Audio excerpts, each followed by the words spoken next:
What is up, everybody? Ed Gow Jr. here from Dad Central with... Drew Sultan, the director for Dad Central Ontario. You almost forgot your name. How could you do that?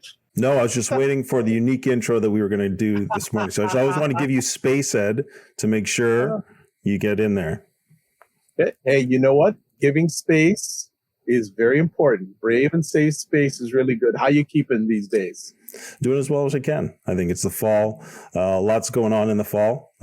Kids are back to activities. So, managing schedules can be challenging through the fall, but doing as well as we can. And how about you? Absolutely. Yeah, managing schedules. Always excited to be along the Dad Central show journey, and always great conversations to come. We have another one coming today, but before we get to that, let's just say a big thanks to the Dad Central show is sponsored by DoveMen Plus Care. DoveMen Plus Care believes that care is the best of a man, and because when men care about themselves and others, there is positive impact. So always a big shout out to DoveMen Plus Care for their continued support of not only the Dad Central show, but dads and fathers and families and caregivers all around the world. So excellent as always. And we have another new friend today, and it's someone that you've been, I wouldn't say stalking, but following for a long period of time. Yeah, well, I have wanted to be the best dad that I can be for a long time, and I've been trying to find resources to support that. And so it's really an honor to be part of this journey and connect with somebody who I've actually been following and consuming resource from. So we're having Larry Hagner. He's the creator of the Dad Edge podcast on the show. As he describes himself, he's an imperfect father of 4 boys, but he's been doing that show since 2015. They've got over 1,000 episodes. Ultimately, he's just been a great, I think, advocate for fatherhood and seeing men become, I think the hashtag is live legendary. So looking forward to a legendary conversation. The final point I'll make is that he believes that he outkicked the coverage with his wife. And so we're going to hear more from Larry today, and I'm really excited for the conversation. So Larry, welcome to the show. It's a great honor to have you here. It's great to be here. It's good to meet you guys. I love doing this work, and I really like doing this work with other men who are doing this work. I'll never forget. I had a good friend of mine, John Vroman. I don't know if you've known him or yes, Front Row Dads. I'll never forget it, man. It was in 2016. He invited me to be a speaker at the Front Row Dad retreat, and this is when Dad Edge was still Good Dad Project and that kind of thing. And at the time, he was just Front Row Foundation, John Vroman. He wasn't Front Row Dads at the time. And he pulls me aside. He's like, "Hey, man," he's like, "I've really been dreading this conversation." I was like, "What conversation?" He's like, I'm going to enter into the dad space. I'm going to start a podcast and a resource for dads. And, we've been friends for a while, and I feel like, like this is competition. And I was like, you do? I don't. And he's like, "What do you mean?" I was like, "I don't." I was like, "Dude, how many billions of fathers are walking the earth? We can't possibly, even if it was just you and I serving these guys, it would be impossible. What we really need, John, is we need 100,000 John and Larrys doing this work. We don't need 2. I was like, I don't look at this as competition at all. We're just making the world a better place. And that's what it's all about. I love the work that you guys are doing too. Well, I just want to ask, do you still talk with John? Yeah. Can you tell him to answer my messages? I've been reaching out to him periodically for the last 2 weeks, and I've been wanting for a while to have him on the Dad Central show, because there's a number of fathers that he serves that I met, especially during the pandemic, and they said nothing but incredible things about him. So if you can put a good word in, we'd appreciate it. I got you covered. You will have a response by the end of this week. Bam. Wow. Okay, proceed. Drew, I'm done for today's show. God, you can take the rest now. Well, that's great, Ed. No, we got to have you in that conversation. Thank you, Larry. I mean, I think that there's so much power in what you just said. Recognizing when we're all working together to achieve a similar outcome in terms of who we're serving, then I think you see a massive difference, right? I fully believe that's why I started doing this work, is that when you're able to change fathers and families for the better, and you become the best you can be, you're impacting the children and the next generation, right? You want to change the world, it really starts at home. And so to be able to join like-minded men on this journey to partner with each other, support each other, and to see the collective impact when we're all pushing in that same direction, I think it can be very powerful. So I love the heart behind that message that you have, and to be able to do it more with more men is fantastic. So really great to see, and really honored that you chose to come and be on our show and be able to share a little bit more of your story. And that's really like where we like to start, is we love to get a little bit of the backstory. I think we all have unique elements to our own fatherhood journey, and it usually starts in our own childhood. And so maybe you can take us back. What were the early years like for you? The early years were, I would say, this is where this entire journey has begun, was in the early years. You know, I grew up my entire childhood. If you look at my childhood from the time I was born till the time I was 18, if you look at my life in a fishbowl, half of it was spent with a father figure who is toxic. And there were several. It was a revolving door of just the same type of dude, just different name, different face. And there were several. So, and then there were also half my childhood was spent without. So there was that too. So there was abandonment, and then there was also toxicity. But that's where the whole journey started. I'm happy to give you any detail you want, but that is my journey in a nutshell in the early years. I'm curious. Upon reflection, obviously you got to where you are now. What was worse, the toxicity or the abandonment? Wow. Yeah, I've never been asked that question.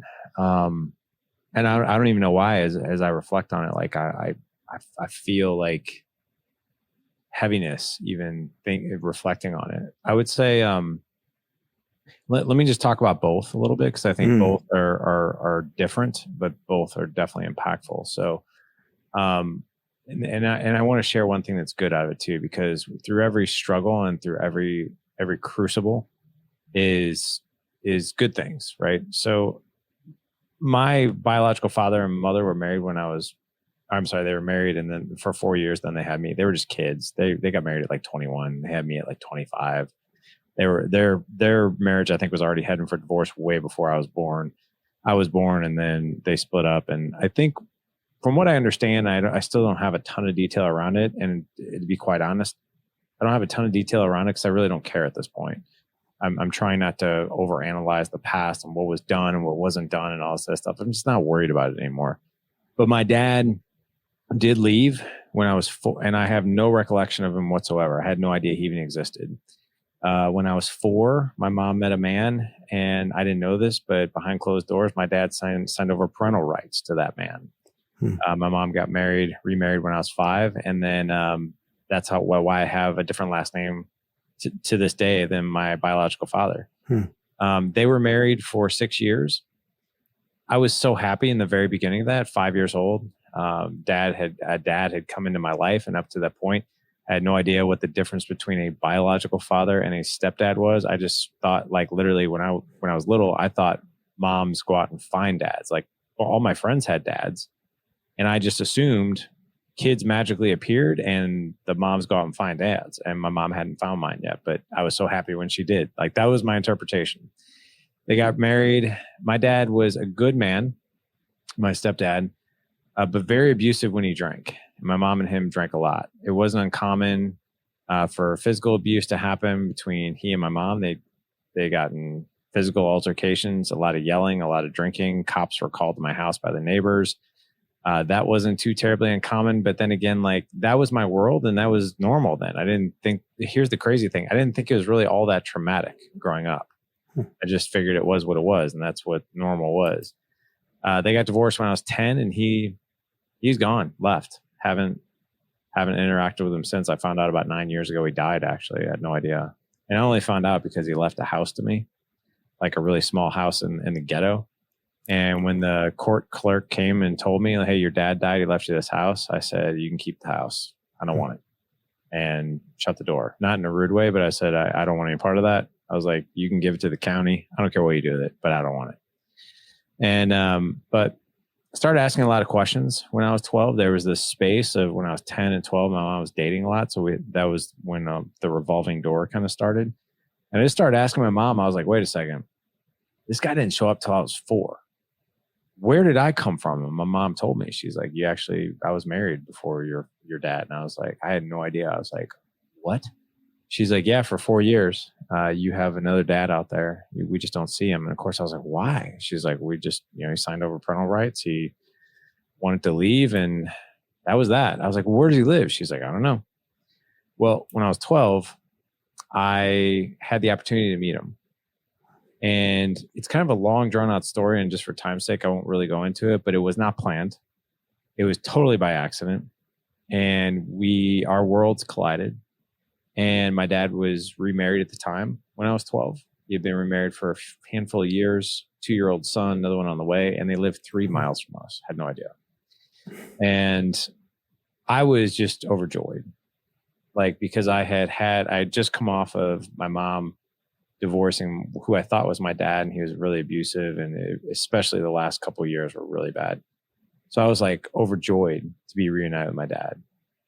Immediately started calling him dad, wanted to see him all the time. He came to my little league games. His wife is very nice, 2-year-old half brother, another one on the way. I was like, oh my gosh, this is feels normal. Their home felt normal to me. And my dad hung out with me for 5 months. I saw him all the time. And then it was about month 5 that something began to change just in his personality, when I was around him. And I couldn't really pinpoint it. I just knew something was up. And the best way I can describe it being an adult now is we've all dated women in our lives. And we know we know that during the dating process, we've all dated somebody who's not into us anymore, but they haven't told us yet. But we know that conversation's coming. That's what it felt like. And I'll never forget picking up the phone one time when I was 12, and I was like, hey man, what's going on? I don't see you as much. And when I do, something doesn't feel right. What's going on? And my dad basically was like, hey, it's me, it's not you. I don't really think I can do this anymore. I'm getting ready to have another son. And here's what I think happened. That sounds really cold, but I think my dad was trying to make the best decision he could at the time. He's only 35 years old at the time.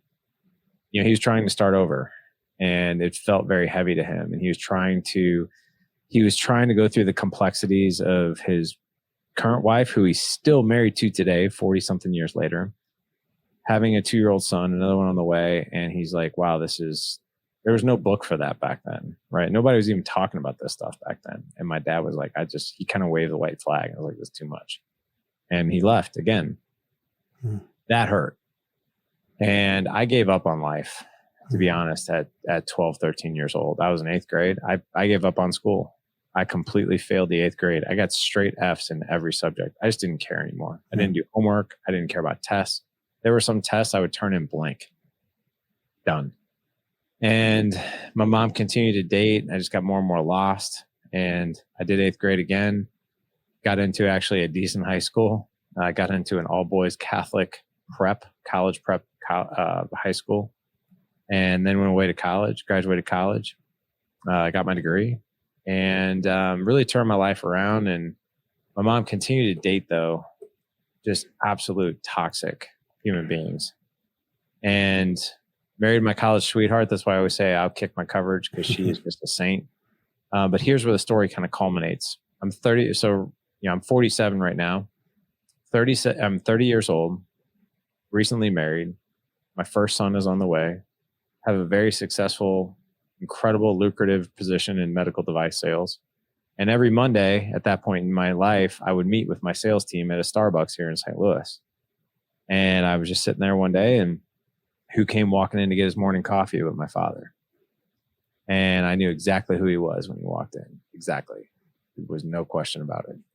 And one of the women I was with that I worked with looked at me, and she saw this look on my face, and she's like, are you okay? You just look like you've seen a ghost. And I was like, yeah. I was like, sorry. I was like, and I just said it nonchalantly. I was like, my father just walked in here to get his coffee, I think. And she's like, I'm sorry, what?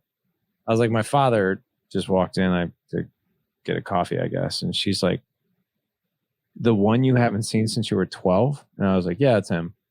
She goes, oh my God, where is he? And I was like, he's right there. It's 50 feet away.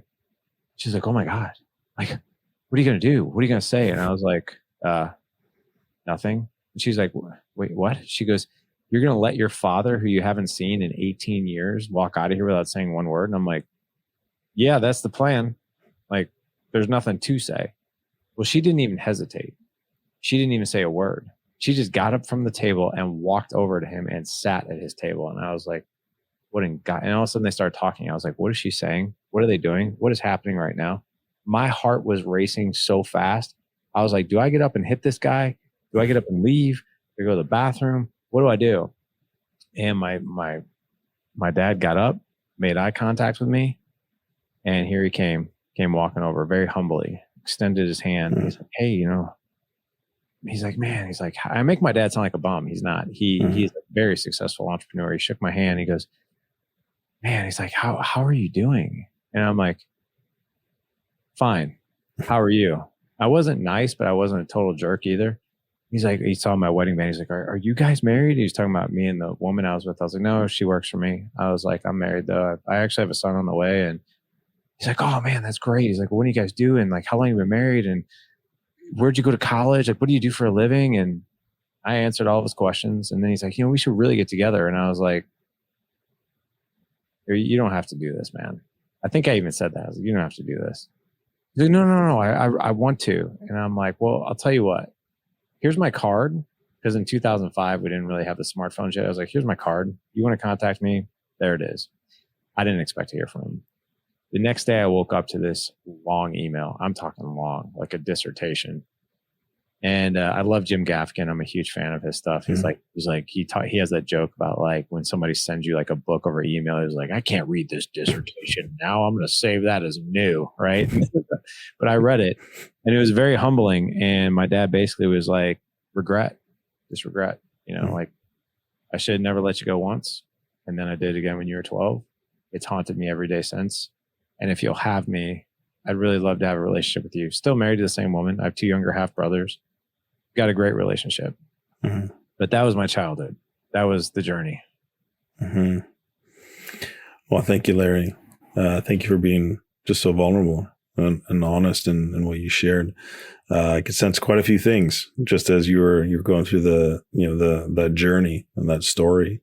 I mean, there's so many things I could pick up on, and I'm sure there's many that you might want to pick up on, but I'm gonna just say I'm so curious to know what that reconnection has been like for you with your father and what it means for you now. Like, as you're a father, you've got 4 boys yourself.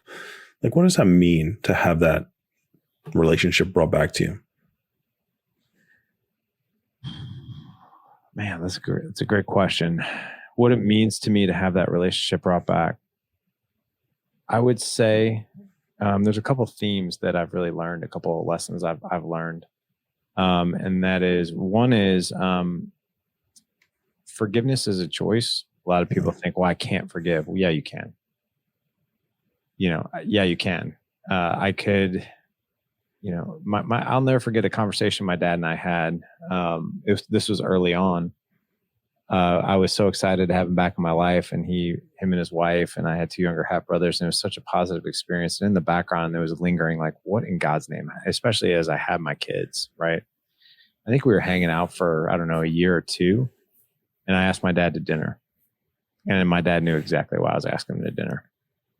Asked him to dinner. He sat down. We just kind of basically, shot the stuff for a little bit. And then my dad looked at me and goes, so why are we here? What do you need to ask me? And I just bluntly told him, I said, listen, it's been great getting to know you. I want to keep this I want to keep this relationship going the way it is, which is really good. And I even want to elevate it even more. But I also have to understand what happened, and I'm just going to ask you very bluntly, what the hell happened, man? You left once, right? I was like, I have boys. That would never happen on my watch, number one. Number 2, you signed over parental rights when I was 4. Why? Then I was reunited with you when I was 12. You did it again. Why?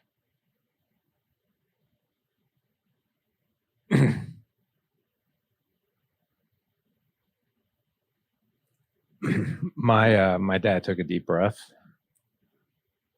I didn't know what to expect, to be honest, like how he was going to respond to that. I expected maybe there was a part of him that would be defensive. justify it, defend it. Instead, I was met with nothing more than humility. And I saw not just my dad, but a man who had been holding on to regret and a history of bad choices, and how much that just aided him. And with tears in his eyes, he said, "It's the worst mistake I ever made once. And then I did it again when you were 12. He goes, "If I can explain anything, though, it was wrong." He goes, "But me leaving when you were a baby," he's like, "it was so bad with me and your mom. And all you wanted to do was be with your mom. So every time I come to," he's like, "you don't remember this." He's like, "But every time I come to pick you up, you just screamed. You didn't want to go with me. You wanted to be with your mom." He's like, "So I, being a 25-year-old guy, a kid, I thought like, well, maybe I shouldn't see this kid. It just does him more damage." And then he's like, "And when I signed parental rights over," he's like, "that was the darkest day of my life." He's like, "You can ask his wife, which is still married to." He's like, "I sobbed for probably 24 hours straight." He's like, "But I thought I was giving you a better life. I had no idea this guy was a crazy loose cannon like he was, and you're being abused and all this other stuff." And he's like, "I thought I was doing the right thing." He goes, "And then when you were 12, that was so dumb." He goes, "But I had no idea what else to do." He's like, "Me and your mom were really butting heads because she was really trying to make the situation harder than it was." He's like, "I had, my wife pregnant, 2-year-old son, starting my business. Like, I just thought, like, what in God's name am I doing? Am I doing more harm than good again?" And that's why I made that decision." He goes, "It was the worst thing I ever did." He goes, "You know what? I've had to carry that forever, and I'm sorry. I'm so sorry." He goes, "All I can tell you is that will never happen again, ever." And here we are 17 years later, and it hasn't. But in that moment, my dad and I made a decision, and this is where I would tell people in the audience, if you're holding on to a grudge, that's a choice. A lot of people will be like, "I have no choice." You do have a choice. My dad and I made an oath that day. We were like, let's not talk about this anymore. We don't have to explore it. We don't have to analyze it. We don't have to have beef about it. We don't know how much time we have on this earth, but let's make the time that we have the best that we possibly can, and just see what we can do moving forward. And that's what we did. Mm-hmm. Yeah. Well, thank you again, Larry, for sharing that. Again, real authentic story. Forgiveness. I think it's something so powerful, but so hard to do. But I love your very practical approach of, okay, we faced it head on, we dealt with it, and then we made a choice. We're not going to look back. We're going to move forward to the relationship we want to create.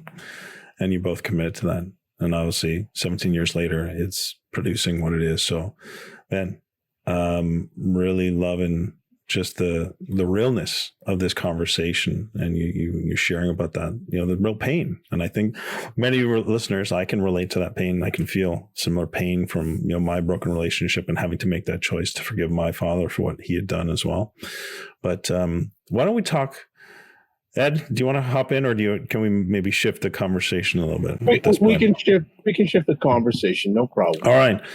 Well, let's talk about you as a dad, Larry, and then I'd really want to get into more the Dad Edge podcast and some of the key things that are part of what you've been doing and the impact you're bringing to men and dads everywhere. But what about becoming a dad? How did you manage any fears or any challenges that came up in that process because of some of the history that you've described to us so far?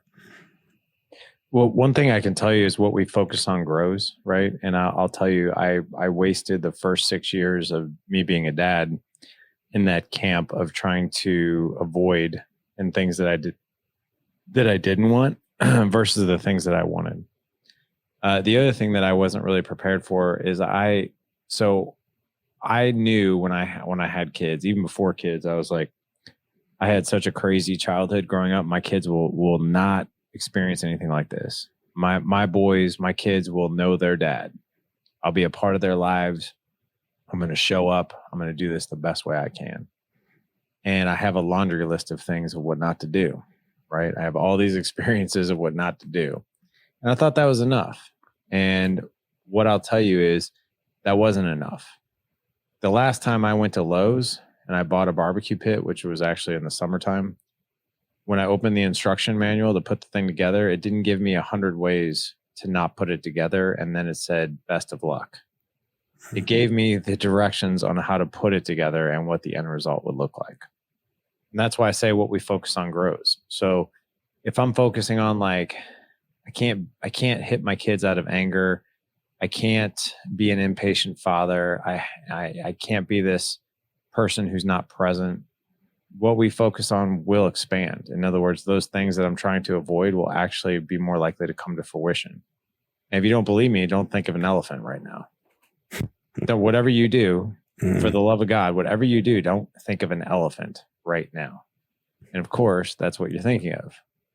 The brain doesn't hear not. So instead of focusing on everything I didn't want, what I've learned over the years now and doing this work and coaching other men is you have to focus on what it is that you do want, right? And we see this all the time when people are trying to break bad habits, right? If you try to focus on, which right now I'm heading up a 365-day alcohol-free challenge for a lot of our guys who are at the summit. One thing I told them, the more you try to avoid alcohol, the more you're going to want it. Instead, if you're focusing on like how healthy your mind feels, how healthy your body feels, what it feels like to be fully present, not numbed out, what it feels like to wake up with a clear head and not a hangover. Those are the things that you will focus on, right? Versus like, I can't have alcohol, and that's all you'll want. Yeah.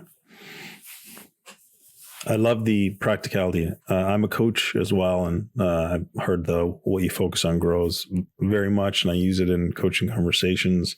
But so can you talk maybe a little bit about, it sounds very skill, like that's an important skill. And when you are wanting to be a better dad or the dad that you hope for,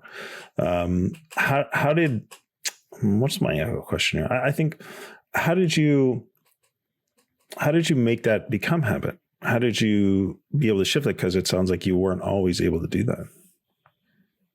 It really boils down to learning skills and tactics, right? Skills and tactics are a way of doing. And then over time, because you do the skills and the tactics over and over again, it becomes a way of being, right? So like think about anything that we do well, anything at all we do well, we learn it. It becomes a tactical practice, and then it becomes just a way of being. So like for this, I'm sure you guys have probably heard this, or you probably even thought about it yourself. It was something I realized just a few years ago. And it was just this realization of like, oh my gosh, like no wonder. So like, for instance, in order for you to have a driver's license, you have to study the road. You have to go through a permit process. You have to learn how to do it. You have to learn the skills of driving. And then you've got to go prove it by taking a written test and then a practical test where, a cop is driving with you and they sign off and say, yes, you are now worthy to have your license. You've learned the skills, tactically, you know how to do it. Well, when you're 16 years old, I have a 16-year-old right now, tactically trying to teach him how to drive. So he's doing everything. Over time, though, driving becomes not necessarily something you do, but you can almost kind of be it, meaning you don't have to think about it. I don't get in the car and be like, okay, I need to compress the brakes. I need to turn the ignition. I need to check my rearview mirrors before I hit reverse and then slowly back out. I don't think of it that way. I just do it now. Because it's ingrained in me. Same thing with anything that we learn. So like a surgeon, right? We don't just wake up one day and say, hey, today you're a surgeon, best time of your whole life. Don't worry, you'll figure it out. We're going to give you a scalpel. We're going to put this patient under. You're going to do an open heart surgery today. I know you haven't been through medical school, but don't worry, best time of your whole life. You'll figure it out. They have to go through 8 years of schooling, then 2 years of residency and fellowship, and then they can cut somebody open, right? Same thing with it doesn't matter if you're in the Canadian military or the US military. There is tactical training that has to be done to make sure that candidate or that cadet can be a warrior or soldier. When you become a father or a husband, there is no training.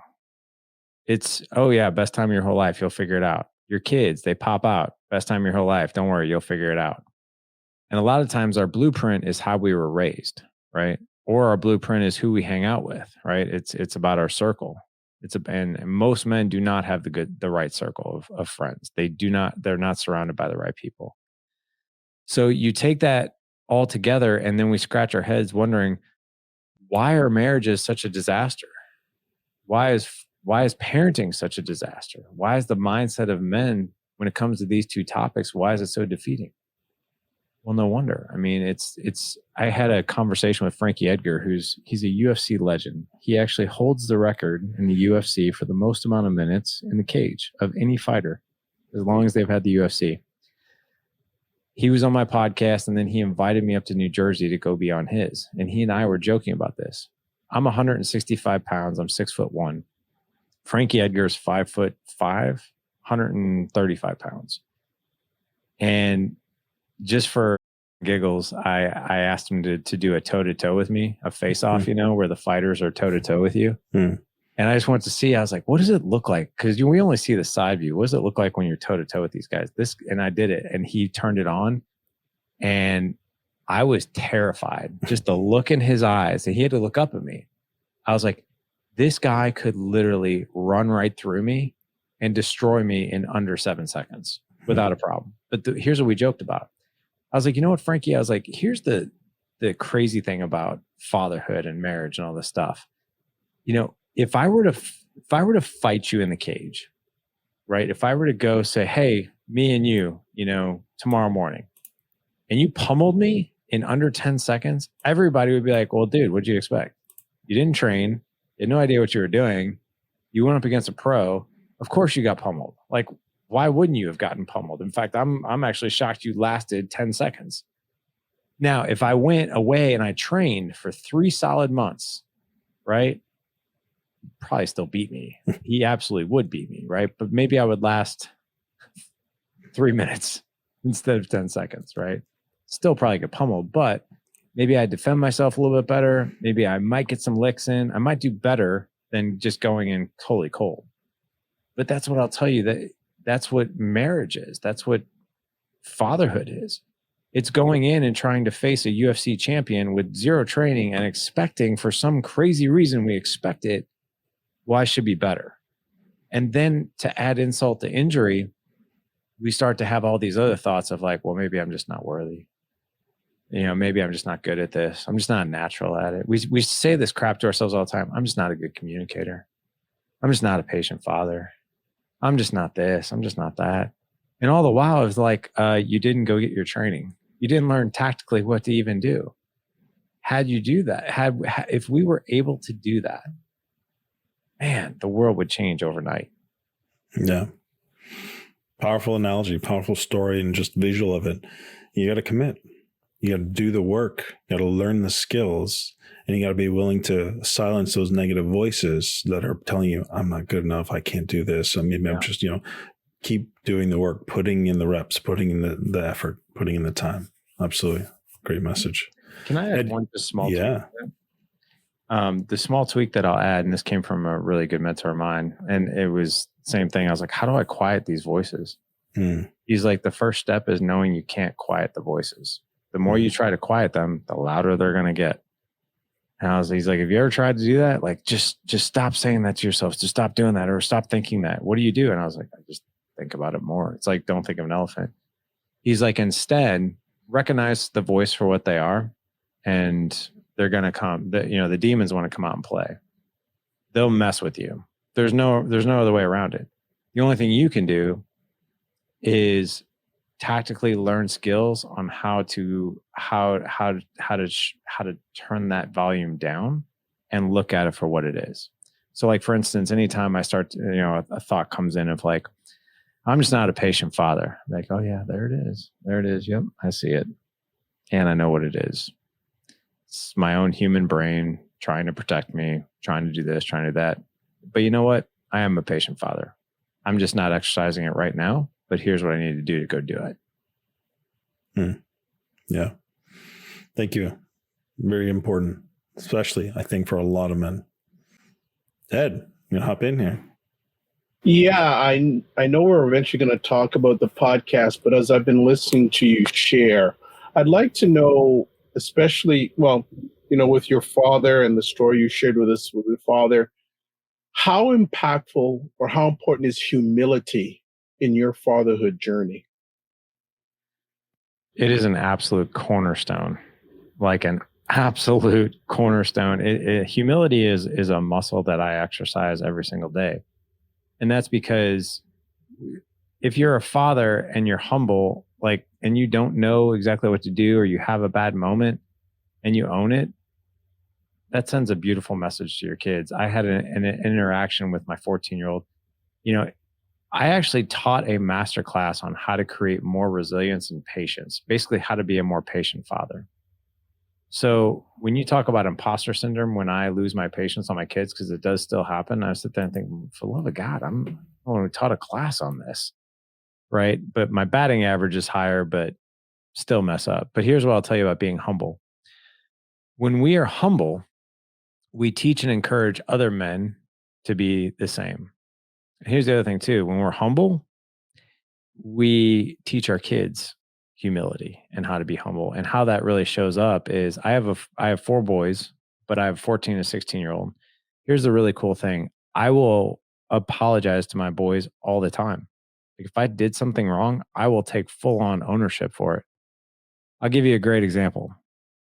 My 16-year-old, we were at Buffalo Wild Wings yesterday.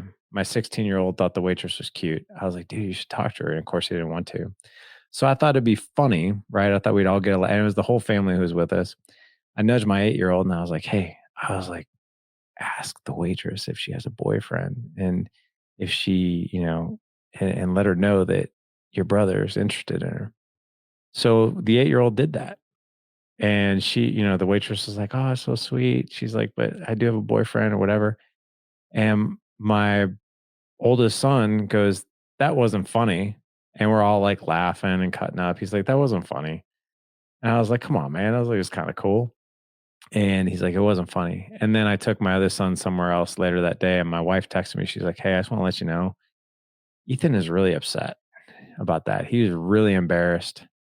And he's really upset. Like he's kind of hurt. And I was like, oh, I didn't know that. And I was like, I started to think about it. I was like, well, of course he is. Why wouldn't he? Like his old man, like messed with him with this beautiful waitress. And yeah, that was dumb. So I went up to him when I got home and I was like, I owe you a huge apology, man. He's like, why? And I was like, that's what I did. I know you're upset about it and you have every right to be upset about it because that was dumb. That was really dumb. I thought it was funny at the time. Full ownership. That was not funny. And I can understand why you didn't think it was. I am so sorry, man. That will not happen again. And I do apologize.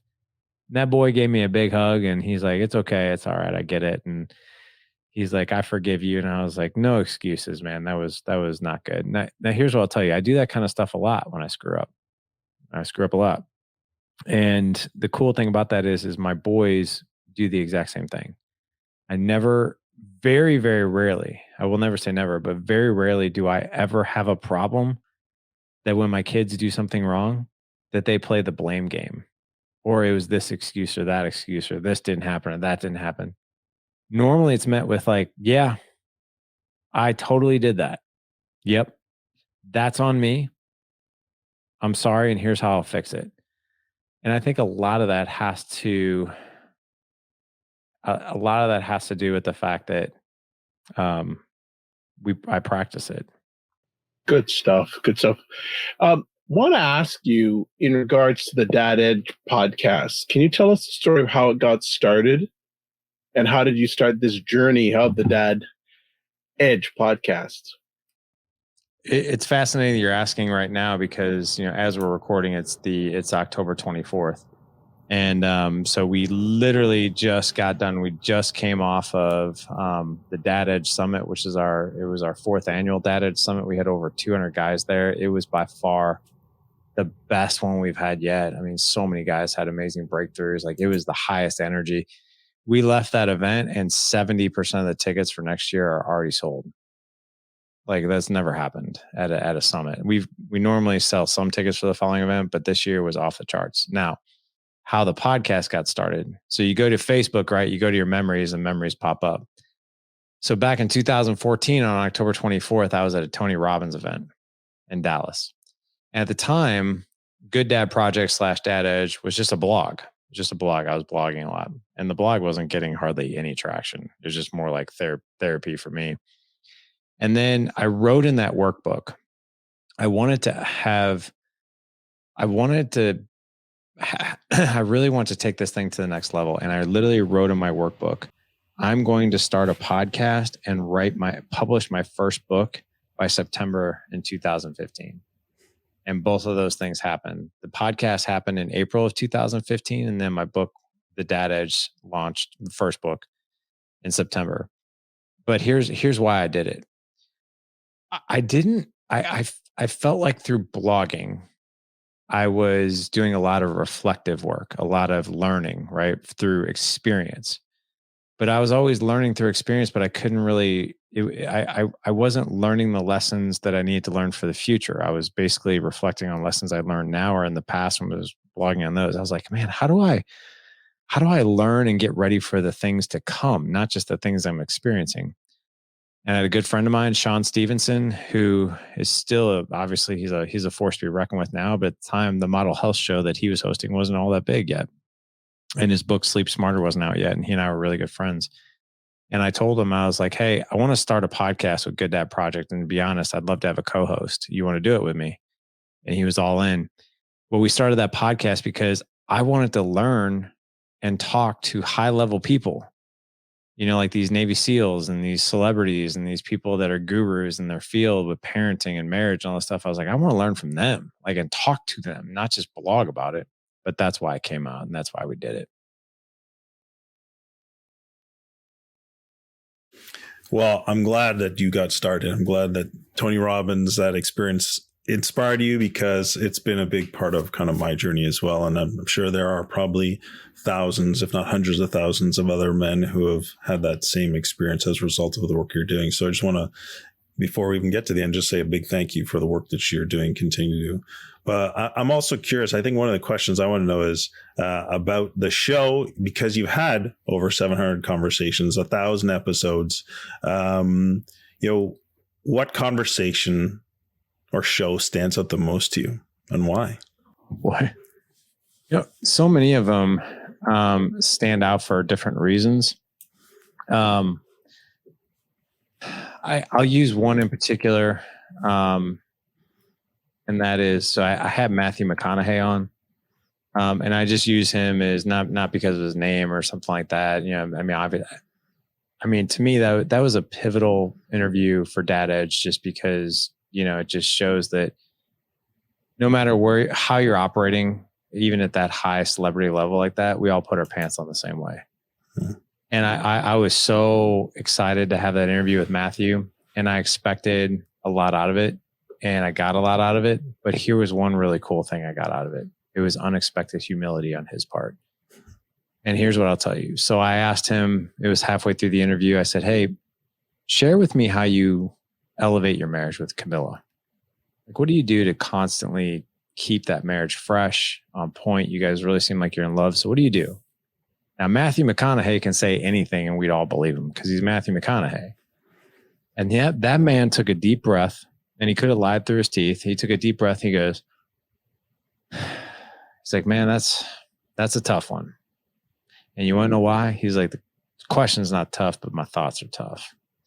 He's like, I got to tell you and just be real honest, I'm not in a very good season with that at all right now.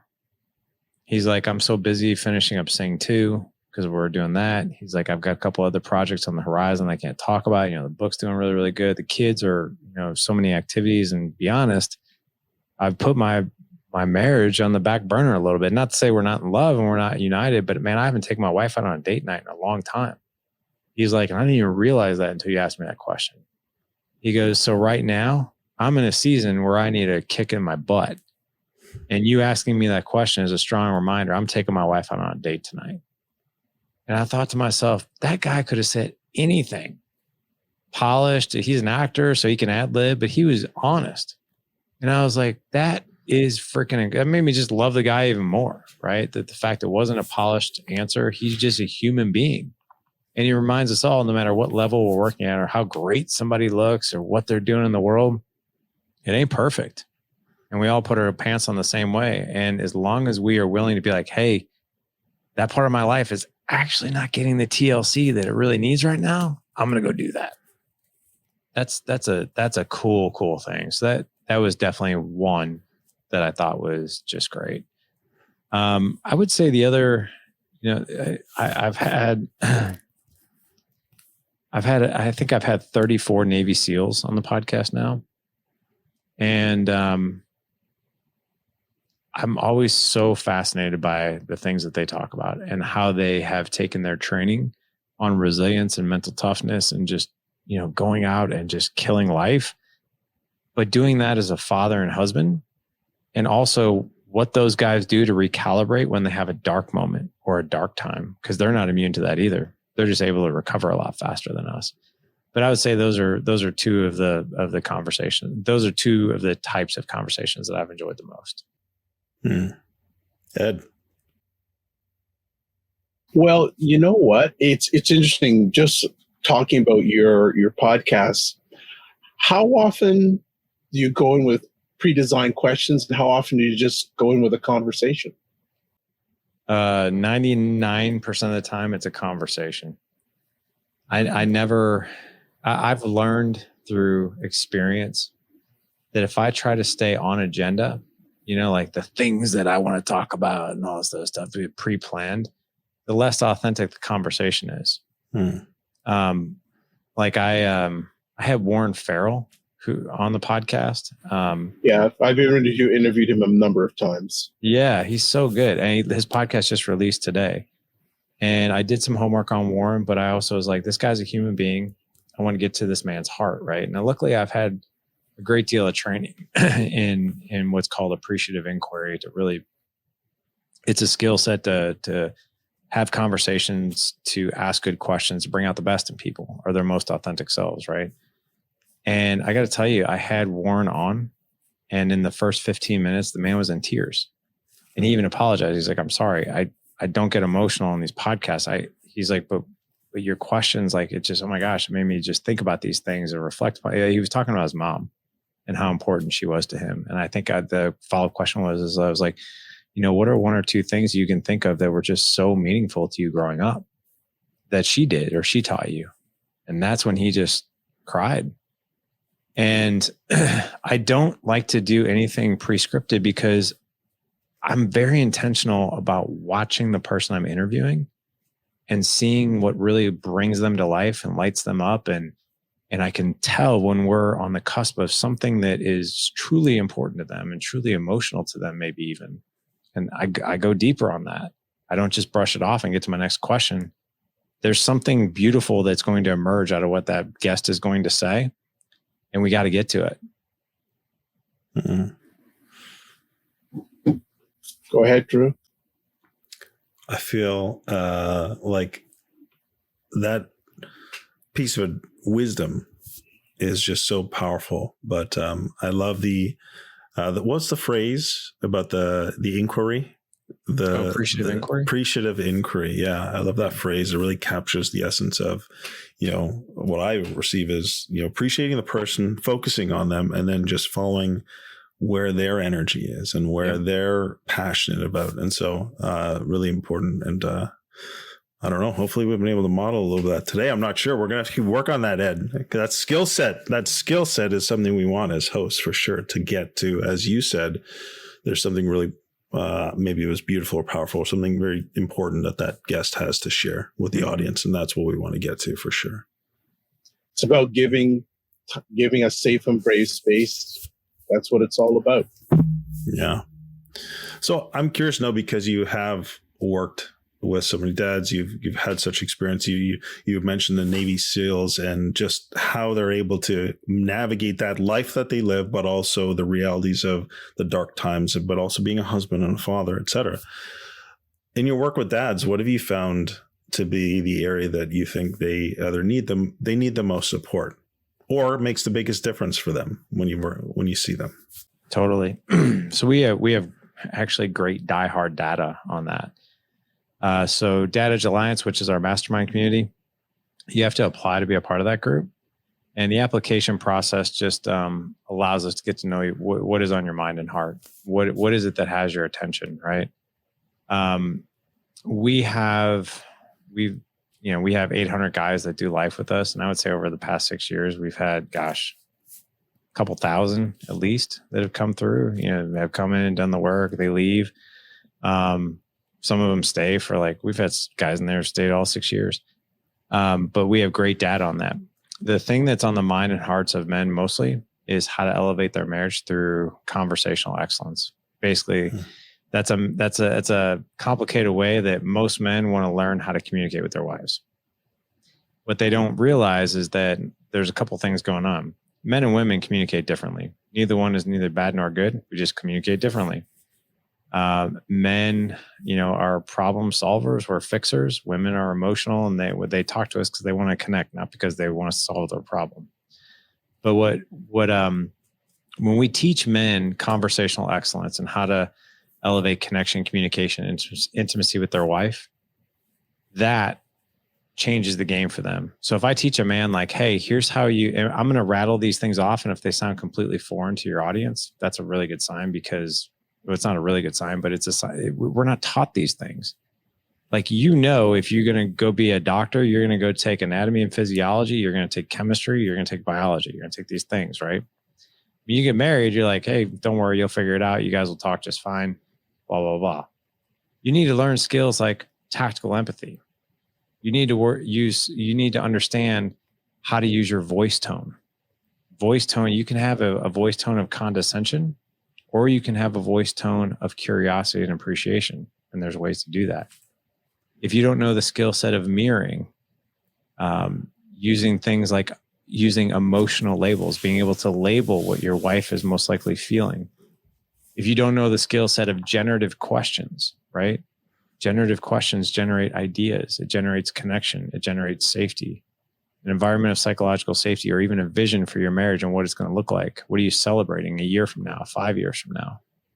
And operating within your core values. If all those sound foreign to you, those are the things that we teach guys. So when they're able to use a skill like generative questions, that's a layup. It's an easy one, but most of us have no idea how to do it. When you know how to use generative questions with your wife, and I'll give you an example of one. Don't ever ask your wife how her day was. Don't ever do that again. In fact, if you're an audience member listening to this show, don't ever go home and ask your wife, how was your day? Instead, say this: what has been the best part of your day, and tell me why it was so meaningful to you? Now, she might look at you like you have two heads because she's been used to you for 20 years asking, how was your day? But when you do that, what you're doing is you're guiding your wife into a generative mind state where she has to think about the gratitude in her day or something she was most excited about, and she gets to share it with you. And what do we do when we share something that's exciting or meaningful with somebody else? It brings us up, and it also elevates the connection. It's almost like, Drew, man, I can't wait to tell you what just happened yesterday. You're not going to believe it, man. Right? That's the end. It's not necessarily that level, but we're like, hey, man, yeah, I got to tell you about this thing. Immediately I feel more connected to you, right? So generative questions is a huge one. If you can, even if you're, and to use that with your kids, right? What are you most excited about tomorrow? That's a generative question. It's so easy. But when I ask my kids, what are you most excited about tomorrow? I get a look into their world of what's going on for them the next day. If they tell me Dad, I'm going to run the mile tomorrow for our fitness test. I'm so excited. I've been training for it. I want to beat so-and-so. I want to beat my time. I'm so excited about it. What do you think I'm going to ask him when he gets home? First question. Hey, man, tell me about the mile, in that voice tone. How did it go? Right? Versus hey, man, how was your day? I'm going to get a boring, crazy, it was okay, or fine, or good. But the skill of generative questions, oh my gosh, will it elevate the connection you have with people? So good. Thank you, Larry. Ed, you want to hop in? Yeah. What do you feel what have you seen make the biggest difference for men and dads that you've worked with? It's that I've worked with. Here's the funny thing. I'll be really honest. I work with one-on-one clients. That's one way that I work. And it's I teach men very tactical skill sets on how to elevate their marriage. That's one of my specialties. That's what I love to do. And that's what brings me to life. And when I see other men doing those things, oh my gosh, does it bring me life to see their results, right? But here's the other thing too. I don't like to say this is a me thing, right? Because you asked, what do I enjoy, or what do I do? Or the Dad Edge is a community. It's a movement. It's a mission right now of, if I look at all of our social media, it's over 100,000 guys. If I look at guys in our mastermind, it's almost 1,000. But it's the community and the men that these men are surrounded by. It's not me. And we're all like-minded. And here's the like-minded part. We're all imperfect. We're all hungry. We do not like comfort. We are hungry to learn new things, to live legendary. That's why also my hat says change the game. That's the new one. Change the game of fatherhood. But when we're surrounded by the right people, right?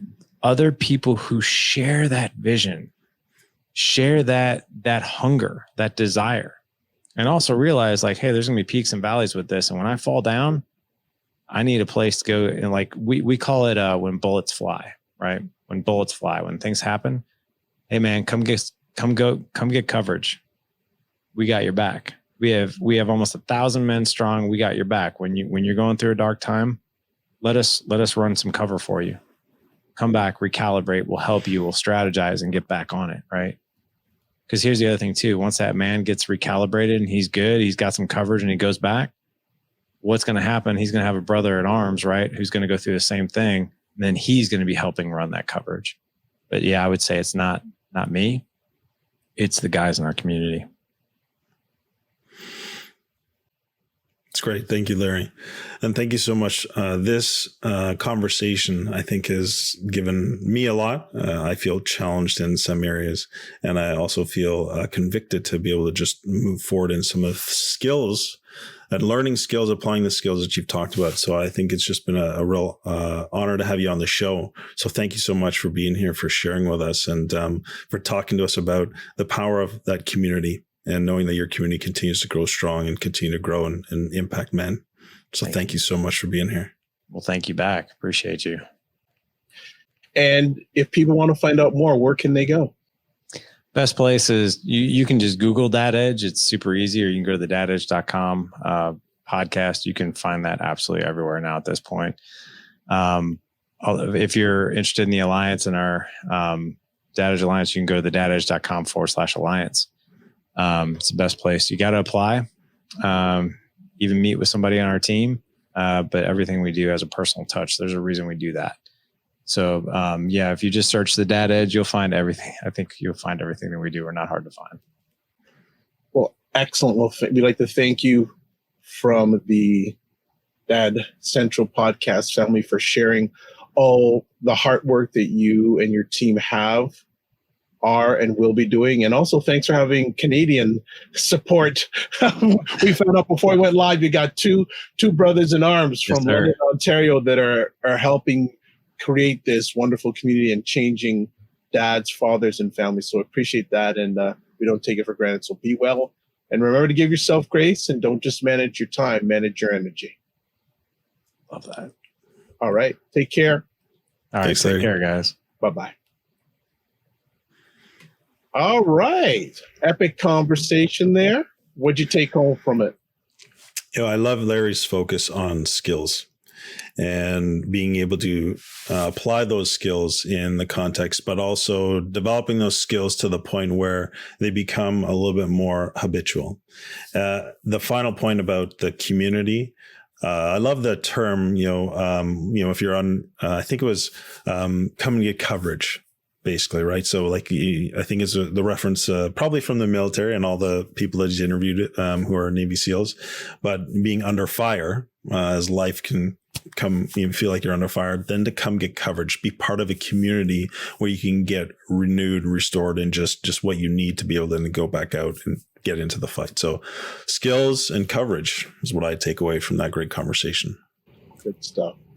Number of things to take away, but I think the fatherhood and humility, especially the humility of his dad to say, you know what, I messed up, and being honest with his son and saying, I've messed up. Can you give me another chance?